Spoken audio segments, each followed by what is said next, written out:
June జూలైలో ఖాళీ కానున్న రాజ్యసభ స్థానాలకు స్కెడ్యూల్ విడుదలైంది. మొత్తం 24 స్థానాలకు ఎన్నికల స్కెడ్యూల్ ఇచ్చింది కేంద్ర ఎన్నికల సంఘం. ఆంధ్రప్రదేశ్లో 4 రాజ్యసభ స్థానాలు ఖాళీగా కానున్నాయి.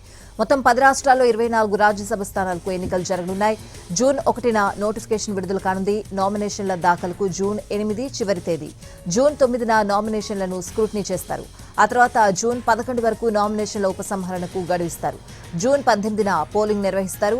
ఆ రోజు ఉదయం 9 గంటల నుంచి సాయంత్రం 4 గంటల వరకు పోలింగ్ ఉంటుంది. అదే రోజు సాయంత్రం 5 గంటలకు ఓట్ల లెక్కింపు చేపడతారు.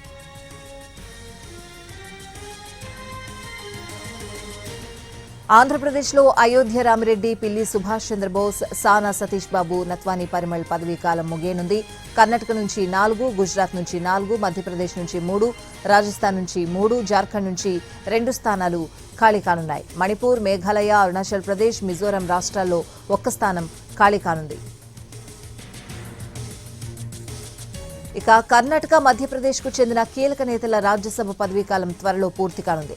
ఈ జాబితాలో ఏఐసీసీ అధ్యక్షుడు ఖర్గే, జేడీఎస్ అధ్యక్షుడు హెచ్డి దేవేగౌడ, మధ్యప్రదేశ్ మాజీ ముఖ్యమంత్రి, కాంగ్రెస్ సీనియర్ నేత దిగ్విజయ్ సింగ్ ఉన్నారు.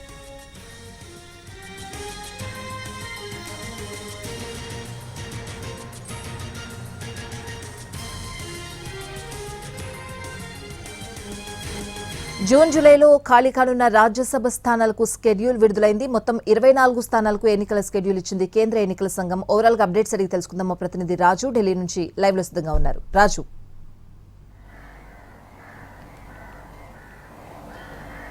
స్వాతి, రానున్నటువంటి అంటే జూన్ జూలై నెలలో మొత్తం 24 మంది రాజ్యసభ సభ్యుల పదవీ కాలం పూర్తి కానుంది. ఈ నేపథ్యంలో కేంద్ర ఎన్నికల సంఘం రాజ్యసభ ఎన్నికలకు నోటిఫికేషన్ జారీ చేసింది. ఓవరాల్గా 10 రాష్ట్రాల్లో 24 మందికి సంబంధించినటువంటి ఎన్నిక జరగబోతుంది. దీనికి సంబంధించినటువంటి నోటిఫికేషన్ జూన్ 1 నుంచి అమల్లోకి వస్తుంది.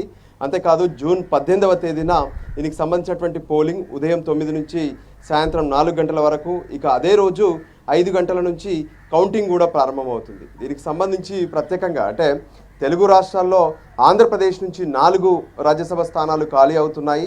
పిల్లి సుభాష్ చంద్రబోస్, అయోధ్య రామిరెడ్డి, సానా సతీష్, దాంతోపాటు పరిమళ్ నత్వానికి సంబంధించినటువంటి సీట్లు. ఇక మరోవైపు ఏఐసీసీ అధ్యక్షుడు మల్లికార్జున ఖర్గేకి సంబంధించినటువంటి రాజ్యసభ స్థానం కూడా ఖాళీ కాబోతుంది. ఆయన కర్ణాటక నుంచి ప్రాతినిధ్యం వహిస్తున్నారు. మరోవైపు అదే రాష్ట్రం నుంచి హెచ్డి దేవగౌడకు సంబంధించినటువంటి పదవీ కాలం కూడా పూర్తి కాబోతుంది. ఇంకోవైపు మధ్యప్రదేశ్ నుంచి దిగ్విజయ్ సింగ్కి సంబంధించినటువంటి పదవీ కాలం కూడా పూర్తి కాబోతుంది. అయితే ఇందులో ఇప్పుడు ఖాళీ అవుతున్నటువంటి ఈ 24 స్థానాల్లో మళ్ళీ రిన్యువల్ ఎవరు కాబోతున్నారనేది కూడా కీలక చర్చకు దారితీస్తున్నటువంటి పరిస్థితి కనిపిస్తుంది. ప్రత్యేకంగా ఆంధ్రప్రదేశ్ విషయానికి వస్తే అంటే వైసీపీకి సంబంధించినటువంటి రాజ్యసభ సభ్యులు ఎక్కువగా ఉన్నటువంటి పరిస్థితి. సానా సతీష్ బాబు ఒక్కరే టీడీపీ నుంచి ఉన్నారు. సో మిగతా ఎవరైతే అయోధ్య రామిరెడ్డి, పిల్లి సుభాష్ చంద్రబోసు, దాంతోపాటు పరిమళ్ నత్వాని, ఈ ముగ్గురిని కూడా వైసీపీ నామినేట్ చేసింది.